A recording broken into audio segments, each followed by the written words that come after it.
wabarakatuh. Alhamdulillahirrabbilalamin. Wabihi nasta'in. Wa ala umuri dunia wadin. Wa ala alihi wa sahbihi ajma'in amma ba'du.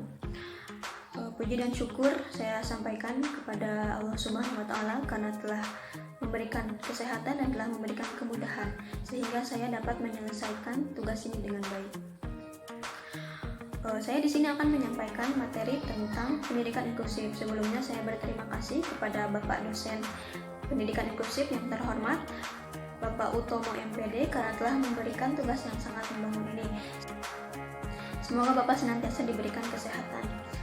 Nah, saya ingatkan kita di sini sedang menghadapi pandemi COVID-19. Nah, saya ingatkan kembali di sini untuk tetap menjaga kesehatan, tetap menjaga jarak, dan tetap menggunakan masker ketika kalian keluar rumah. Di sini saya akan menjelaskan tentang materi pendidikan inklusif, lebih tepatnya tentang konsep pendidikan inklusif. Oke, untuk bagian-bagian konsep pendidikan inklusif, yang pertama ada pengertian pendidikan inklusif, yang kedua ada tujuan pendidikan inklusif, yang ketiga layanan pendidikan inklusif, dan yang keempat adalah implementasi pendidikan inklusif. Sebelum membahas lebih lanjut tentang pendidikan inklusif, kita harus ketahui dulu apa itu inklusif. Oke, kata inklusif itu sendiri berasal dari bahasa Inggris to include atau inclusion atau inklusif yang berarti mengajak masuk atau mengikutsertakan. Menurut UNESCO 2001, arti dalam inklusif itu sendiri yang diajak masuk atau diikutsertakan itu adalah seseorang atau individu yang memiliki keterbatasan latar belakang atau memiliki perbedaan jenis kelamin, perbedaan ras, suku, dan perbedaan yang lainnya. Sehingga inklusif itu sendiri menjadi jalan untuk mereka atau cara praktis dan sederhana untuk mereka yang memiliki keterbatasan atau kekurangan lainnya dalam mencapai tujuan belajar yang sempurna. Dengan demikian, pendidikan inklusif itu adalah pendidikan yang terbuka dan ramah terhadap pembelajaran dengan mengedepankan, menghargai, dan merangkul perbedaan. Selanjutnya, tujuan pendidikan inklusif. Nah, tujuan pendidikan inklusif itu sendiri selain untuk memfasilitasi individu yang memiliki keterbatasan dan kekurangan, juga untuk menyadarkan masyarakat akan pentingnya menghargai perbedaan. Nah, jadi nantinya pendidikan inklusif ini akan menyatukan individu yang memiliki keterbatasan dan kekurangan serta individu yang hidupnya normal. Jadi dalam pendidikan inklusif ini sendiri tidak berlaku perbedaan. Jadi tidak membeda-bedakan antar individu yang memiliki kekurangan dan individu yang normal. Oke, sebelumnya kita sering mendengar istilah anak disabilitas atau anak luar biasa. Nah, dalam pendidikan inklusif ada yang namanya konsep special needs. Yang pertama yaitu children with special needs yang artinya anak dengan kebutuhan khusus, dan yang kedua adalah children with special educational need yang artinya anak dengan kebutuhan pendidikan khusus.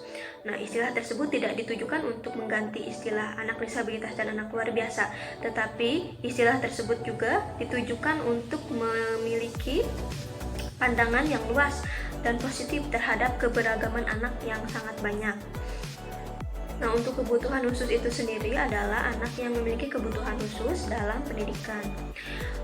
Nah, kita yakin di sini bahwa setiap anak memiliki kebutuhan khusus, baik itu yang permanen atau yang temporer. Nah, untuk kebutuhan khusus permanen, ini contohnya seperti anak yang memiliki hambatan penglihatan. Nah, itu dia akan terus-menerus menggunakan huruf untuk khusus anak yang tidak memiliki penglihatan. Nah, ada lagi kebutuhan temporer atau hanya sementara. Misalnya seorang anak yang tidak bisa fokus belajar karena ia sedang merasa sedih atau sedang merasa bosan, tetapi jika ia sedang merasa senang, dia akan fokus belajar. Nah, ditinjau dari penyebabnya, penyebab kebutuhan khusus itu berasal dari dua bagian. Yang pertama yaitu berasal dari diri sendiri atau yang sering kita sebut disability atau disabilitas. Nah, yang kedua berasal dari lingkungan.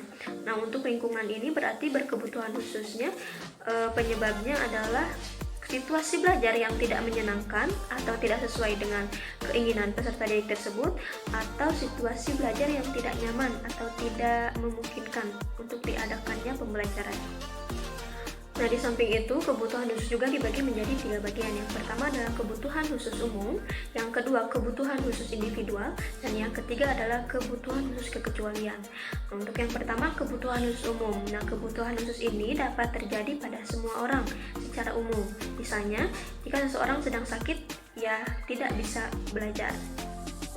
Nah, yang kedua adalah kebutuhan khusus individual. Nah, ini terjadi pada setiap individu atau perseorangan. Misalnya, dalam kegiatan pembelajaran, dia tidak bisa fokus jika dia tidak mendengarkan musik. Nah, dan yang terakhir, kebutuhan khusus kekecualian itu adalah kebutuhan khusus yang didasari oleh disabilitas.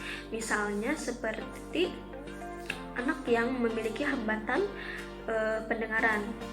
Ia akan membutuhkan bahasa isyarat untuk berkomunikasi. Selanjutnya, implementasi pendidikan khusus. Nah, dalam rangka mencapai tujuan atau mencapai pendidikan inklusif yang sangat berkualitas, ini diperlukan adanya pemahaman atau perubahan opini-opini terhadap lembaga-lembaga pendidikan, khususnya pada masyarakat, karena masih banyak sekali masyarakat yang awam yang belum dapat menghargai perbedaan atau dapat menerima perbedaan itu sendiri, atau masyarakat juga belum mengetahui apa itu pendidikan inklusif. Nah, untuk strateginya dalam mencapai pendidikan inklusif yang bermutu ini bisa diadakan melalui perkenalan sekolah terbuka atau welcoming school. Nah, ini di sini kita dapat menjelaskan apa itu pendidikan inklusif, bagaimana cara kerja pendidikan inklusif, dan bagaimana anak yang normal dapat belajar dengan anak yang memiliki kebutuhan khusus. Nah, di situ kita jelaskan semuanya tentang pendidikan inklusif sehingga mereka memiliki pemahaman tentang pendidikan inklusif itu sendiri. Agar nantinya kita juga di sini dapat menerapkan pendidikan inklusif bagi semua lembaga pendidikan.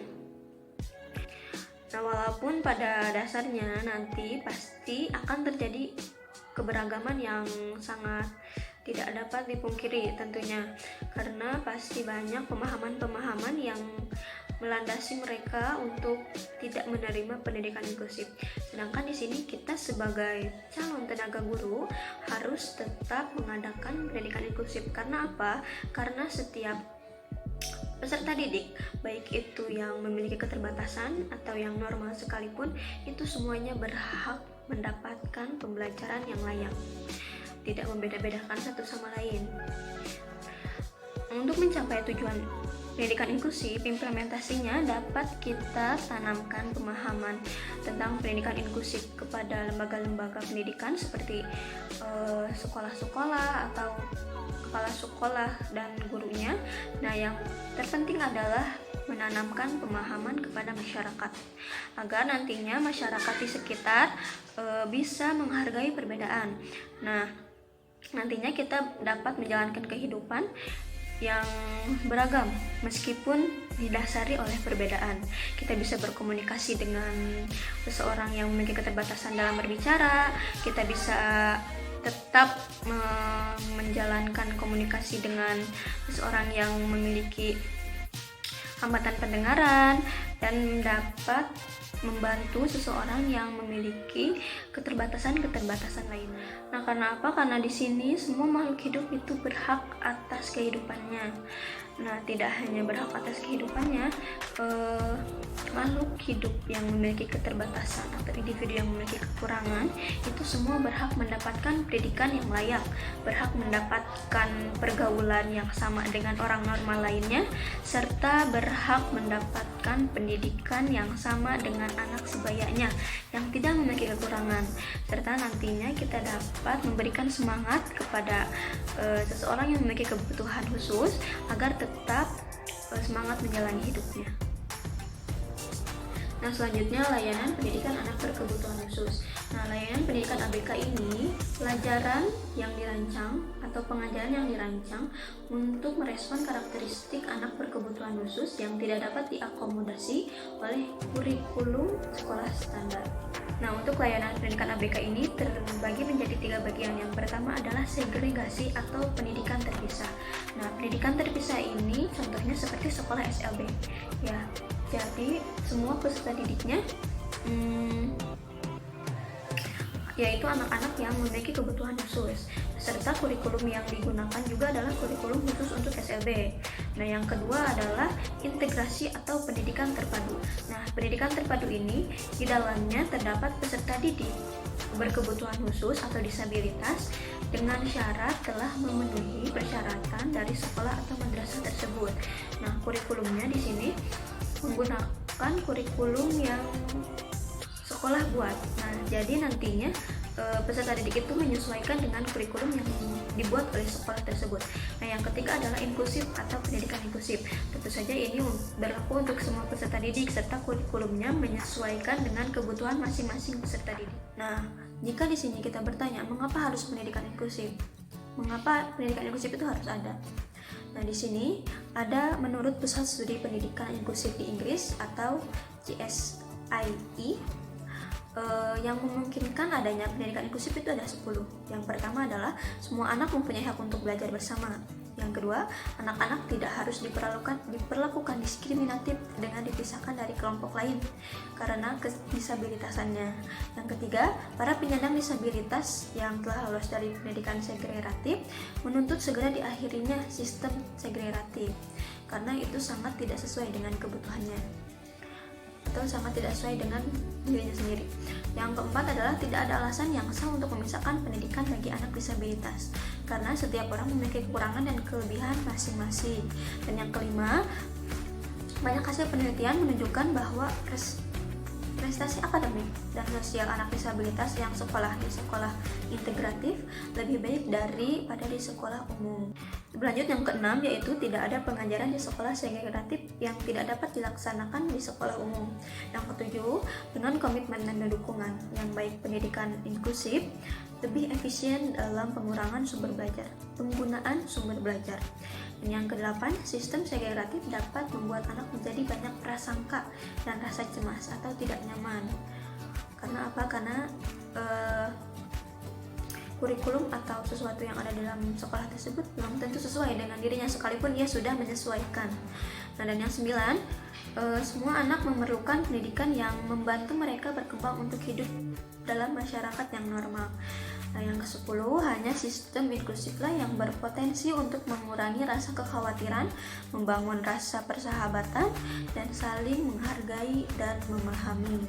Jadi di antara layanan pendidikan ABK yang 3 tadi, yang paling dapat diterima itu adalah integrasi.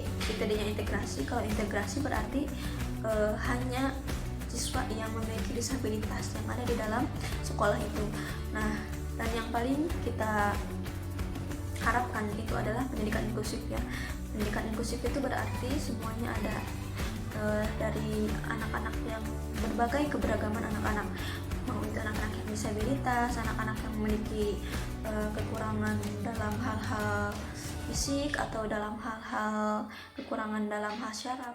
Sekian yang dapat saya sampaikan, kurang lebihnya mohon maaf, dan saya ucapkan terima kasih kepada teman-teman yang telah menyaksikan video ini, dan juga saya berharap apa yang saya sampaikan dapat bermanfaat untuk kalian semua. Cukup sekian. Wassalamualaikum warahmatullahi wabarakatuh.